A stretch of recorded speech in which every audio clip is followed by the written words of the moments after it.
June 1973. A dirt track in the Zambezi Valley, northeastern Rhodesia. A vehicle the size of a pickup truck rolls along the laterite road at patrol speed. From the front, it resembles a commercial lorry cab stripped to its frame, the cab sitting high above a steel hull angled sharply into a V beneath the engine. Behind the cab, 6 soldiers sit facing inward on benches bolted to the hull sides. The vehicle weighs less than 3 tons. It cost less than a family car to build. It had been assembled in a workshop outside Salisbury from commercial truck components, a commercially available engine, and steel plate cut and welded by men who had never built an armored vehicle before in their lives. It drove over a Soviet TM-4, 6 anti-tank mine. 5 kilograms of TNT detonated directly beneath the front right wheel. The crew walked out. The vehicle drove away. Its designation was the Crocodile. And it had just proven something that every major military establishment on Earth had not yet figured out. That a vehicle built on a V-hull principle could protect its occupants from a buried anti-tank mine. That the technology required to do this could be assembled from commercially available components at minimal cost. And that the concept was scalable, replicable, and deployable across an entire operational theater. Rhodesia would build dozens of them. South Africa would take the concept and build thousands.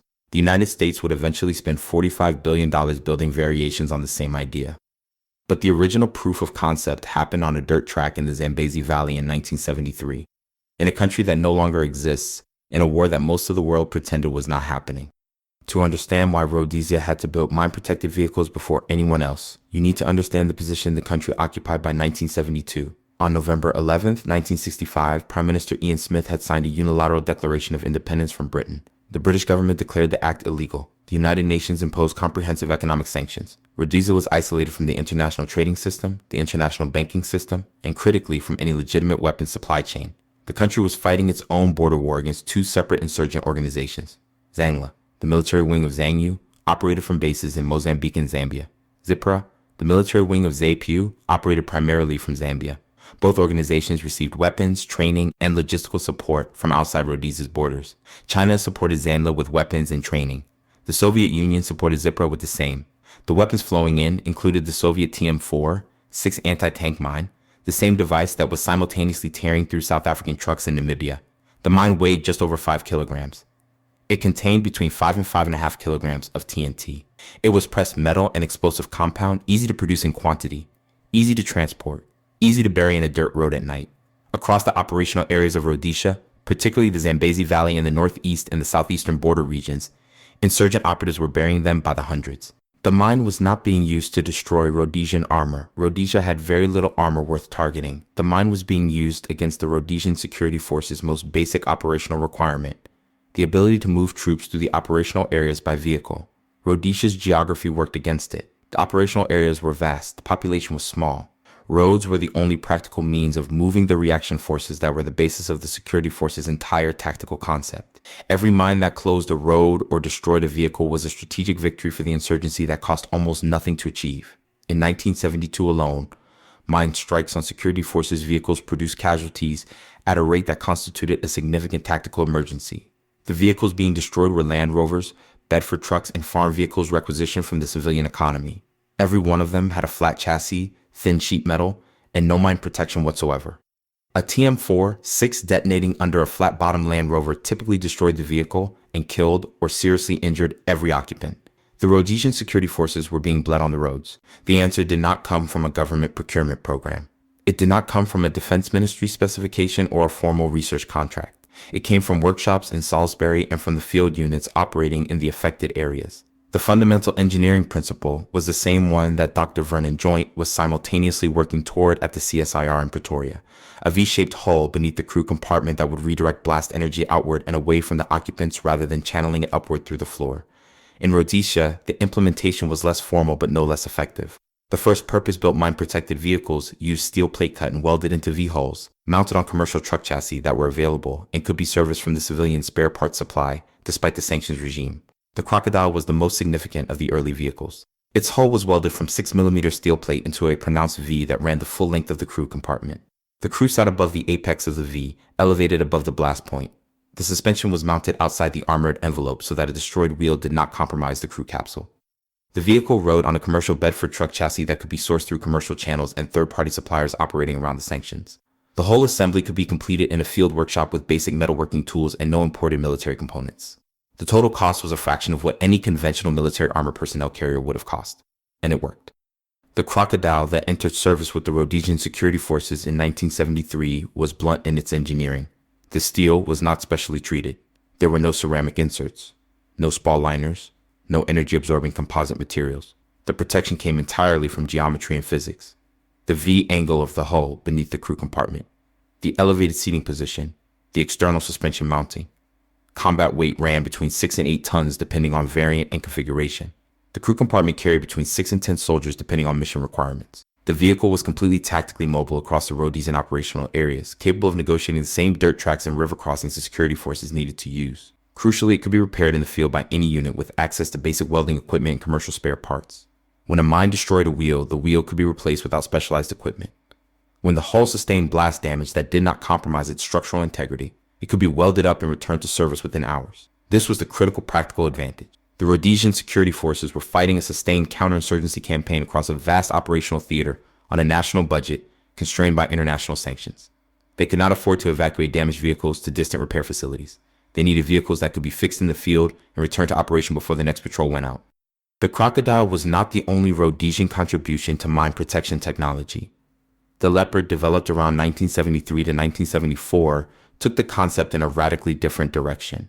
Rather than steel plate, the Leopard's body was constructed from fiberglass. The choice was not primarily about weight saving, though the weight reduction was significant. Fiberglass was chosen because it has no magnetic signature. Soviet anti-tank mines of the TM-4, 6 family used a magnetic influence fuse as one of their activation mechanisms alongside the pressure plate.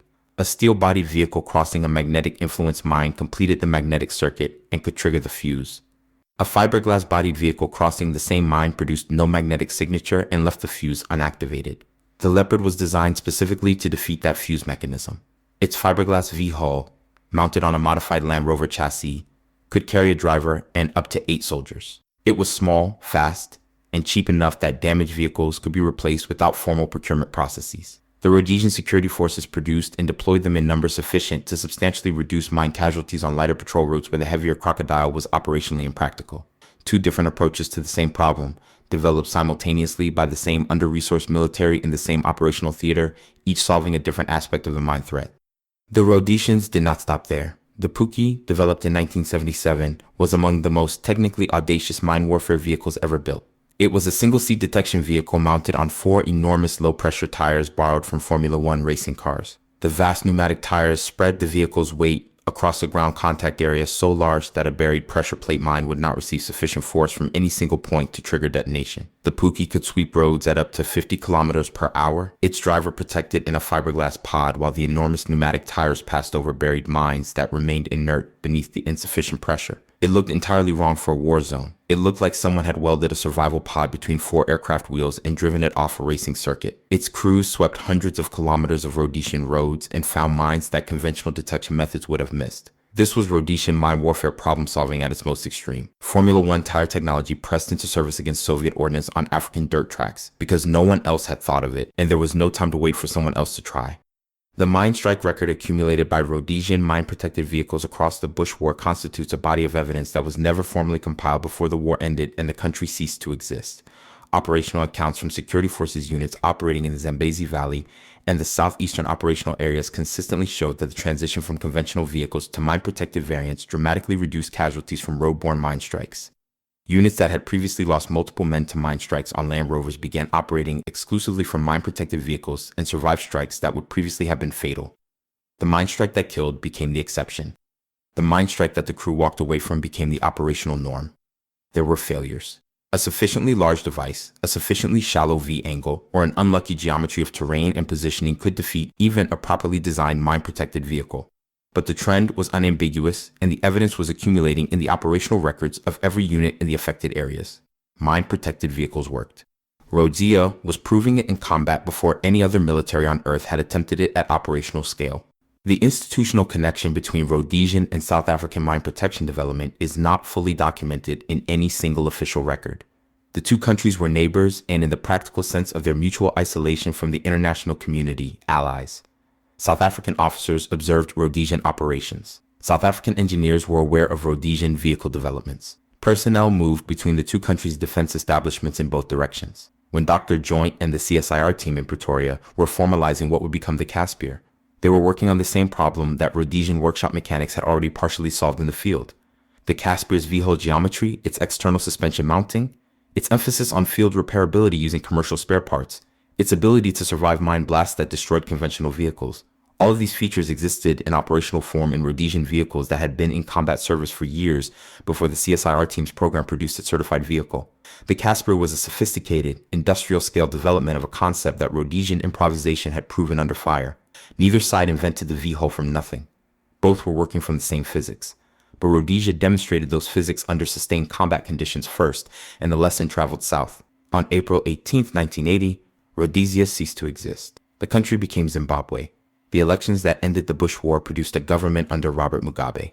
The Rhodesian security forces were disbanded or absorbed into the new Zimbabwe National Army. The mine-protected vehicles that had been developed in Rhodesian workshops over 7 years of war became Zimbabwean military property.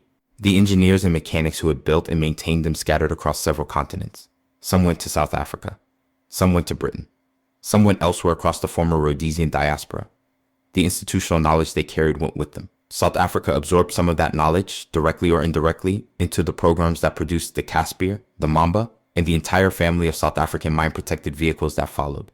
Those programs produced the vehicles that eventually provided the engineering foundation for what the United States would build in North Charleston, South Carolina, 3 decades later.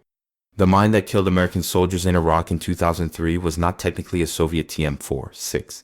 It was an improvised explosive device packed into a culvert wired to a mobile phone, detonated remotely. But the physics of the problem was identical to the physics that a Rhodesian mechanic had solved in a Salisbury workshop in 1973. A buried explosive device detonates beneath a vehicle. The blast wave moves in the path of least resistance. In a flat-bottomed vehicle, that path is directly upward into the crew compartment. In a V-hulled vehicle, the blast wave moves outward along the angled surfaces, away from the crew. The geometry was the same problem. The solution was the same geometry.